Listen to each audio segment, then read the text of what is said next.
নমস্কার দর্শক, আমরা প্রত্যেকেই চাইব এবার আম গাছে ভালো মুকুল আসুক, ভালো আমের ফলন হোক। আর সেজন্য কিন্তু আমরা পরিচর্যার কমতি রাখি না। যতটা সম্ভব, যার যতটা অভিজ্ঞতা ততটা দিয়েই কিন্তু পরিচর্যা সারি। কখনো সাকসেস, কখনো আনসাকসেস হই। আজকের এই ছোট্ট ভিডিওতে দেখানোর চেষ্টা করব কী ধরনের পরিচর্যা সারলে আমরা সাকসেস হব, গাছে প্রচুর পরিমাণে মুকুল আসবে। আর সর্বশেষে থাকবে এই নভেম্বর মাসের লাস্ট এবং ডিসেম্বর মাসে আম গাছে কী কী ব্যবহার করবেন না, যেই সব পরিচর্যাগুলো গাছের সমস্যা সৃষ্টি করে, মুকুল আনতে বাধা সৃষ্টি হয়ে দাঁড়ায়। তো আসুন ভিডিওটি কন্টিনিউ করা যাক। দর্শক, এই সমস্ত গাছ থেকে ভালো পরিমাণে মুকুল পাওয়ার জন্য আমাদের কিন্তু ভালো মানের একটি খাবার দিতে হবে। যারা সেপ্টেম্বর অক্টোবর মাসে ভালো পরিমাণে খাবার ব্যবহার করেছেন তারাও দিতে পারবেন, যারা দেননি তাদের কিন্তু দিতেই হবে। তো আসুন প্রথমে দেখে নেই কি সার ব্যবহার করলে এই গাছে বেশি পরিমাণে মুকুল আসবে। সার দেওয়ার প্রথমেই আমাদের লক্ষ্য রাখতে হবে আমরা নভেম্বর মাসে সার দিচ্ছি, তার মানে সারে কোনো ধরনের নাইট্রোজেনের ভাগ যেন না থাকে। সারটি হবে গাছের উপযোগী, সারটি হবে মুকুল নিয়ে আসার উপযোগী। দর্শক, আমি এখানে মিশ্র একটি সার বানিয়ে রেখেছি। এই সারের মধ্যে আমি ব্যবহার করেছি কি, এখানে আমি ব্যবহার করেছি 05234, মানে পটাশিয়াম এবং ফসফরাস মিশ্রিত একটি সার। যাদের হাতে 05234 রয়েছে ব্যবহার করবেন, 0050 রয়েছে সেটিও ব্যবহার করতে পারবেন, বা এই ধরনের পটাশিয়ামযুক্ত সার ব্যবহার করতে পারবেন। যদি কোনো ধরনের পটাশিয়াম আপনার হাতে না থাকে সেক্ষেত্রে আপনারা এমওপি বা লাল পটাশ ব্যবহার করতে পারবেন। অন্যান্য সার বেশি পরিমাণে ব্যবহার করলেও লাল পটাশ ব্যবহার করবেন সীমিত পরিমাণে। একটি 20 ইঞ্চি টবের মধ্যে 10 গ্রাম লাল পটাশ ব্যবহার করতে পারবেন। তাহলে সারটি আপনারা এইভাবে তৈরি করবেন। লাল পটাশ ধরুন 10 গ্রাম, বা 05234 যদি হয় 7-8 গ্রাম নিয়ে নেবেন। হাড়গুঁড়ো ব্যবহার করবেন এই মুঠির 1 মুঠি, মোটামুটি 25 গ্রাম 20 গ্রাম। আর সিঙ্গেল সুপার ফসফেট ব্যবহার করবেন 10 গ্রাম। আর ম্যাগনেসিয়াম সালফেট যদি হাতে থাকে সেটিও 4-5 গ্রাম নিয়ে নেবেন। এবং সর্ষের খোল 10 গ্রাম। আর দানা অনুখাদ্য আপনারা যদি অর্গানিক নেন সেক্ষেত্রে 7-8 গ্রাম নিয়ে নেবেন বা 10 গ্রাম নিয়ে নেবেন। আর রাসায়নিক যদি নেন মোবিন পাউডার তবে 4-5 গ্রাম নিয়ে নেবেন বা 3 গ্রাম নিয়ে নেবেন, এর থেকে বেশি নেবেন না। বোরন নেবেন 2 গ্রাম। এই উপাদানগুলো ভালো করে একত্রে মিশাবেন। মিশিয়ে টবের মাটি না খুঁচিয়ে শুধু ঘাস ঘোষ পরিষ্কার করে টবের মাটিতে ব্যবহার করে দেবেন। তো আসুন আমি ব্যবহার করে দিই।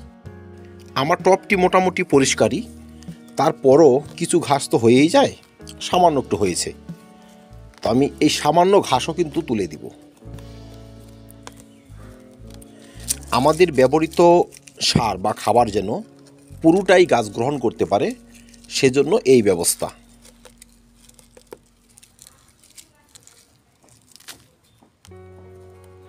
ব্যাস তুলে দিলাম।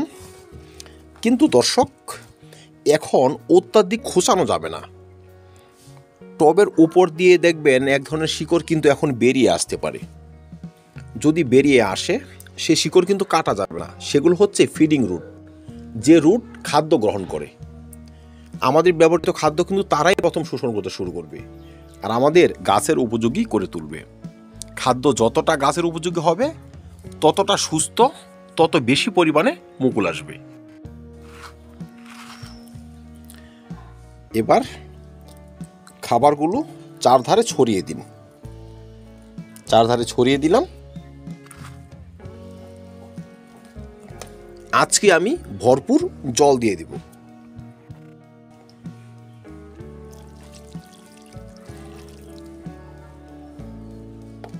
জল দিয়ে দিলাম। যাদের টব আগাছা পূর্ণ তারা আগের দিন জল দিয়ে দেবেন, মাটি একটু নরম হবে, তারপর আগাছা পরিষ্কার করে খাবার দিতে পারবেন, তারপর আবার হালকা জল দিয়ে দেবেন। এবার দেখে নেওয়া যাক এই খাবারটা অত্যাবশ্যকীয় কিনা, এই খাবারটার বেনিফিট কি। দর্শক, আমি এখানে কঠিন খাবার ব্যবহার করেছি, কারণ গত মাসে আমি অল্প পরিমাণে খাবার ব্যবহার করেছিলাম। এই মাসে খাবার ব্যবহার করব বলেই কিন্তু পরিমাণ মতো ব্যবহার করেছিলাম। যারা সেপ্টেম্বরে অক্টোবরে ভারী খাবার প্রচুর পরিমাণে ব্যবহার করেছেন, শিং চাষা, হাড় গরু, বেশি পরিমাণে গোবর সার, বেশি পরিমাণে সর্ষের খোল এবং 10-26 বা লাল পটাশ বা আপনি আরও অর্গানিক উপাদানগুলো যেমন পেঁয়াজের খোসা, কলার খোসা বেশি বেশি পরিমাণে ব্যবহার করে দিয়েছেন, এই সময় তারা কঠিন খাবার না দিলেও পারবেন। এই সময় যদি আপনারা ইচ্ছা করেন তরল খাবার দিয়েও কিন্তু লাস্ট খাবারটি দিতে পারেন। যারা সচরাচর ভারী খাবার ব্যবহার করে দিয়েছেন বা করে যাচ্ছেন, এখন আপনারা তরল খাবার হিসেবে 05234 1 লিটার জলে 3 থেকে 4 গ্রাম করে গুলে টরমাটিতে ঢেলে দিতে পারবেন। সেই সঙ্গে 2 গ্রাম বোরন, আর কিচ্ছুর প্রয়োজন নেই। এই দুটো রাসায়নিক উপাদানই আপনার গাছে যথেষ্ট পরিমাণে মুকুল নিয়ে আসতে সহায়তা করবে। আম গাছের পাতা যেন ক্লোরোসিস না আসে, পাতা যেন না পুড়ে যায়, সবুজ ভাব হারিয়ে না যায়, পাতাকে সুস্থ সতেজ রাখার জন্য কিন্তু আমরা এপসম সল্ট ব্যবহার করে থাকি, বা অনুখাদ্যের মধ্যে মোবোমিন, বায়োভিটা এক্স এই সমস্ত উপাদান ব্যবহার করে থাকি। সেসবই কিন্তু হচ্ছে পাতা গাছের সুস্থতার জন্য, গাছকে বাড়িয়ে নিয়ে যাওয়ার জন্য নয়। তাই আমরা এমন খাবার ব্যবহার করব যা গাছকে সুস্থ রাখবে, তৈরি করে নেবে, গাছের শাখা পোশাখা বাড়াবে না। তাই দর্শক, এই নভেম্বরের লাস্ট সপ্তাহে লাস্ট খাবার হিসেবে কিন্তু আপনারা এটি অবশ্যই ব্যবহার করবেন। সে তরল করেন চাই কঠিন করেন। এবার দেখে নেওয়া যাক আম গাছে কি কি আমরা স্প্রে করতে পারবো এই নভেম্বরের লাস্ট সপ্তাহে বা ডিসেম্বরের ফার্স্ট উইকে।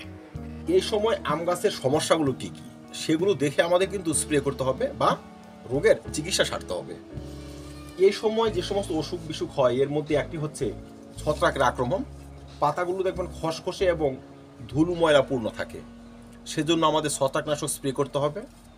পাতা উল্টিয়ে দেখবেন এখানে সাদা মাছির বাসা রয়েছে কিনা, বা চোষক পোকা এবং জাপ পোকা রয়েছে কিনা, যদি থাকে কীটনাশক স্প্রে করতে হবে। আপনারা কি করবেন, 2 ml প্রফেক্ট সুপার নেবেন আর 2 গ্রাম বা 1.5 গ্রাম সাফ বা অ্যান্ট্রাকল পাউডার নেবেন, একত্রে গুলে বিকেলবেলায় গাছে স্প্রে করে দিন। এই নভেম্বরের লাস্ট সপ্তাহে আরেকবার, ডিসেম্বরের মাঝামাঝি আরেকবার, ডিসেম্বরের লাস্ট আরেকবার। মুকুল আসার আগে 3 বার যদি স্প্রে করতে পারেন, গাছের পাতা থাকবে ধুলো ময়লা শূন্য, ছত্রাক শূন্য এবং রোগ শূন্য। স্বাভাবিকভাবে কিন্তু গাছ মুকুল নিয়ে আসতে পারবে, মানে মুকুল আসতে কোনো বাধা সৃষ্টি হবে না। গাছ যদি অসুস্থ থাকে, রোগাক্রান্ত থাকে, মুকুল নিয়ে আসতে বাধা সৃষ্টি হয়। যখন পূর্ণ ডরমেন্সি চলে আসে, প্রচুর ঠান্ডা পড়ে যায়, তখন কিন্তু গাছের ডাইব্যাকের মতো সমস্যা চলে আসে। ডাইব্যাক হচ্ছে ছত্রাক জড়িত একটি ভয়াবহ সমস্যা।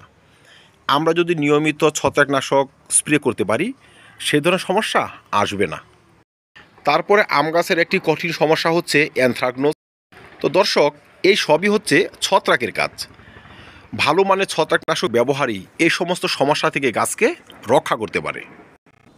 এখন যদি আমরা ছত্রাকনাশক গাছে স্প্রে করি, কিছুটা ছত্রাকনাশক গুলে টবের মাটিতেও ঢেলে দিব। টবের মাটিতে ছত্রাকনাশক দিলে যে কাজটি হবে, শিকড়ের যে সমস্যা, সবসময় তো আমাদের গাছ রিপোর্টিং করা সম্ভব হয় না।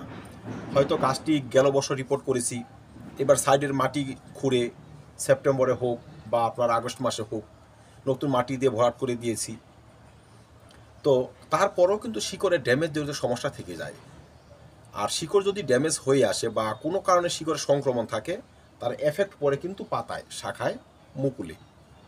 পাতা পুড়ে যায়, মুকুল কম পরিমাণে আসে, ডাইব্যাক চলে আসে, ডাল শুকাতে শুরু করে। আমরা যদি কিছুটা ছত্রাকনাশক এই সময় টবের মাটিতে ঢেলে দিতে পারি, তাহলে শিকড়ে থাকা ছত্রাকগুলো কিন্তু ধীরে ধীরে নষ্ট হতে শুরু করবে। আমাদের শিকড় যে সমস্ত খাদ্য ব্যবহার করেছি সেই সমস্ত খাদ্য পেয়ে কিন্তু আবার সারভাইভ করতে শুরু করবে। শিকড় যখন সুস্থ হয়ে বাড়তে শুরু করবে, আমাদের গাছও কিন্তু সতেজ হয়ে মুকুল নিয়ে আসবে। তাই 1 লিটার জলে 2 গ্রাম ব্যাভিস্টিন গুলে যদি আমরা টরমাটি দিতে পারি, ভালো কাজ হয়, বা সাফ অ্যান্ট্রাকল ব্যবহার করে দিলেও ভালো কাজ হয়। তাই অবশ্যই আমরা ব্যবহার করে দিব। এবার আসি মুকুল নিয়ে আসার জন্য সব থেকে ইম্পর্ট্যান্ট যে কাজটি, সেটি হচ্ছে জলের ব্যবহার, ওয়াটার স্ট্রেস। ওয়াটার স্ট্রেস এমনই একটি প্রসেস, যে প্রসেসের মাধ্যমে আমরা ছাদ বাগানিরা ইচ্ছে মতো কিন্তু গাছে ফুল নিয়ে আসতে পারি। মানে এমনই একটি ব্যাপার, একটা পয়সাও খরচ হলো না, গাছ কিন্তু ফুল নিয়ে আসতে বাধ্য হয়ে যায়। আমাদের আম গাছের এই ডগাগুলো যদি আমরা দেখি ভালো করে, দেখব এই পয়েন্টগুলো, মানে এই পয়েন্টগুলো কিন্তু পরিণত হতে শুরু করেছে। কিছুটা ফাটা ফাটা মনে হবে, কিন্তু এটা থাকবে পরিণত, এই পাতাগুলো থাকবে পরিণত। এখন যদি আমরা গাছে অসাবধানবশত একটু বেশি পরিমাণে জল ব্যবহার করে দিই, এই সমস্ত অংশ থেকে কিন্তু নতুন শাখা বেরোবে বা পাতা মেলতে শুরু করবে। যখনই পাতা মেলতে শুরু করবে সেই সমস্ত গাছে মুকুল আসবে না। এখন কোনোভাবেই এই সমস্ত পয়েন্টকে ফাটতে দেওয়া যাবে না, পাতা বের করতে দেওয়া যাবে না। আজকে যারা খাবার দিয়েছেন, ধরুন আমি আজকে খাবার দিয়েছি, আজকে জল সঠিকভাবেই ব্যবহার করব, কিন্তু কাল থেকে জল কম দিতে শুরু করব। নভেম্বর মাসের লাস্ট এবং পুরো ডিসেম্বর মাস জল কিন্তু অত্যাধিক পরিমাণে কম দিব। যতটা জল ব্যবহার করলে গাছটি শুধু জীবিত থাকবে, পাতায় ডাইব্যাক চলে আসবে না, ততটুকু জল দেব, যেন ওই সমস্ত পয়েন্টগুলো কোনোভাবে ফাটতে না পারে, মানে গাছ জলকষ্ট বুঝে যায়। যে সকল গাছ ম্যাচুরিটিতে চলে এসেছে, 2 বছর 3 বছর 4 বছর বয়স হয়ে গিয়েছে, সেই সমস্ত গাছ কিন্তু আজকে থেকেই জলকষ্ট পাওয়া শুরু করবে, মানে কম পরিমাণে জল দেবো আমরা। যখন গাছে মুকুল চলে আসবে তখন থেকে আবার স্বাভাবিকভাবে জল দিতে শুরু করব। মুকুলের পুষ্টতার জন্য তখন আমরা জলের ব্যবহার আবার শুরু করব, কিন্তু এর আগে নয়। বিভিন্ন সময় আমরা গাছ গাদাগাদি করে রাখি, অন্য গাছের ছায়াতে রাখি বা শেডের নিচে রাখি, সেইভাবে রাখা যাবে না। এখন গাছ থাকবে ডাইরেক্ট সানলাইটে। যে গাছ সানলাইটে থাকবে সেই গাছের পাতা থাকবে পরিণত, সেই গাছেই কিন্তু মুকুল আসবে। যে গাছ শেডের নিচে থাকবে সেই গাছে মুকুল নাও আসতে পারে। আমার এই ব্যানানা ম্যাঙ্গো চাটি দেখুন, সুস্থ সতেজ। গেল বছর 2-4টে ফল এসেছিল, এই বছর কিন্তু শাখার সংখ্যা বেশি, আশা রাখছি ফলনও অনেক বেশি হবে। আর তার পয়েন্টগুলো দেখুন, প্রতিটা পয়েন্ট কিন্তু মুকুল নিয়ে আসার জন্য একদম তৈরি। কারণ ডিসেম্বর মাস শেষ, জানুয়ারির ফার্স্টেই কিন্তু এই সমস্ত গাছে মুকুল আসবে। এখানে রয়েছে হিমসাগরের চারা, খুব সুস্বাদু একটি আমের ভ্যারাইটি। তারপর বিভিন্ন থাই ভ্যারাইটির গাছ তো রয়েছেই। এই গাছে দেখুন আমও রয়েছে, এখনও আমগুলো বাড়ছে, কিন্তু কিছু কিছু পয়েন্ট থেকে মুকুল আসার সম্ভাবনাও রয়ে গিয়েছে। এই যে এগুলো থেকে মুকুল আসবে। যাই হোক দর্শক, প্রতিটা আম গাছে কিন্তু মুকুল আসবে, অল টাইম হোক বা সিজনাল হোক। আর এটি হচ্ছে আমার কাটিমনের চারা। অল টাইম হলেও সিজনে কিন্তু বেশি পরিমাণে মুকুল আসে, বেশি পরিমাণে ফলন হয়। তাই মোটামুটি সব ধরনের গাছের পরিচর্যা একই রকম হবে। এবার আসুন দেখে নেই আম গাছে এখন কি কি ব্যবহার করব না। দর্শক, প্রথমে হচ্ছে অত্যাধিক জল ব্যবহার করব না, ফার্স্ট।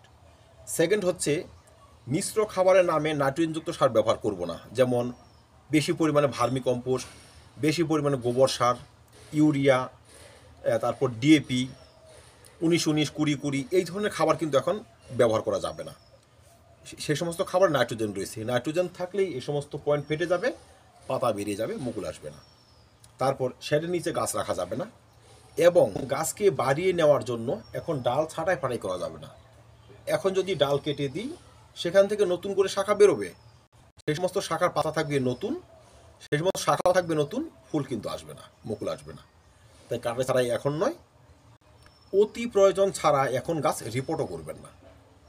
যদি কোনো গাছ একদম অসুস্থ থাকে, রিপোর্ট না করলে গাছ হয়তো বাঁচবেই না, সেক্ষেত্রে হালকাভাবে তুলে গাছ রিপোর্ট করবেন, শিকড়ে ছাঁটাই করতে পারবেন না। এখন শিকড় ছাঁটাই করলে পরবর্তীতে মুকুল আসবে না। যে সমস্ত পয়েন্টগুলো আলোচনা করার চেষ্টা করলাম, সেই সমস্ত পয়েন্ট দিয়েই কিন্তু আমি গাছে পরিমাণ মতো মুকুল নিয়ে আসি, এবং আমার গাছে মোটামুটি ভালো আমের ফলন হয়। আপনারা এই সমস্ত পয়েন্ট মানুন, পরিচর্যাগুলো মানুন, আপনাদের প্রতিটা গাছে ভালো ফলন হবে, এবং প্রতিটা গাছে কিন্তু সময় মতোই ফলন হবে, সময় মতোই মুকুল আসবে। তো আম চাষ নিয়ে আরও ভিডিও চ্যানেল রয়েছে, সেসব দেখে নেবেন, চাষ ব্যবস্থা একদম নিজে হয়ে যাবে। তো ধন্যবাদ দর্শক, ভালো থাকবেন, সুস্থ থাকবেন। আমার চ্যানেলটি অবশ্যই সাবস্ক্রাইব করে নেবেন। ভিডিওটি দেখার জন্য অসংখ্য ধন্যবাদ।